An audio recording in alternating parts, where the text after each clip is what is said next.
Le respect, à Yopougon, n'était pas une chose qui s'achetait au marché.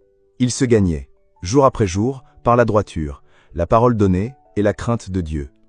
Et dans le quartier de la Sogefia, personne n'incarnait mieux ce respect que Kofi Konon. Président du comité des résidents, premier à cotiser pour les funérailles comme pour les baptêmes, sa voix grave et posée était celle qu'on écoutait lors des palabres. Sa démarche lente et assurée était celle d'un homme qui ne doutait de rien et surtout pas de sa place dans le monde. Sa famille était le reflet de sa réussite, une épouse dévouée, Aminata, dont les plats embaumaient le couloir de l'immeuble, et 4 enfants qui étaient la fierté de sa vie. Cédric, l'aîné, sérieux et studieux, qui suivait les traces de son père en ingénierie. Les jumelles, Esther et Sarah, 2 boules d'énergie de 16 ans, toujours premières de leur classe au lycée moderne.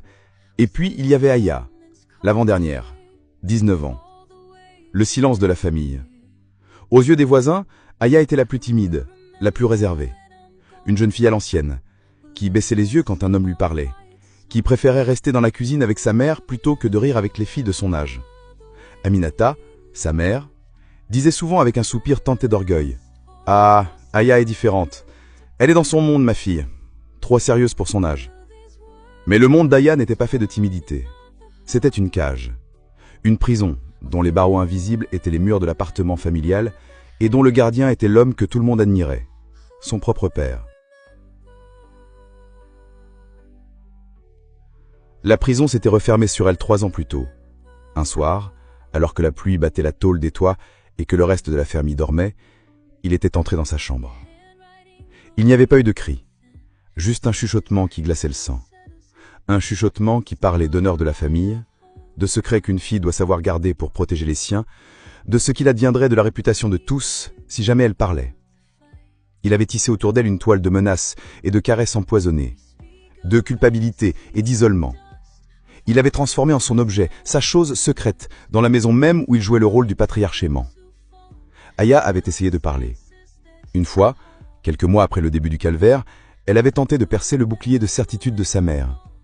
Elles épluchaient des légumes dans la chaleur de la cuisine. « Maman, papa il me regarde bizarrement parfois. » « Bizarrement comment? Comme un père qui aime sa fille? » « Aya, tu as de la chance d'avoir un père comme le tien. Tu sais combien de filles voudraient que leur père s'intéresse à elles? Ne sois pas ingrate. » Une autre fois, elle avait été plus directe, les larmes aux yeux, après une nuit de terreur. « Maman, il vient dans ma chambre l'ami. » Le visage d'Aminata s'était durci. Elle avait posé son pilon et avait saisi sa fille par le bras, la secouant légèrement. « Tais-toi, tais-toi tout de suite. Je ne veux plus jamais entendre une telle abomination sortir de ta bouche. Sais-tu ce que tu dis?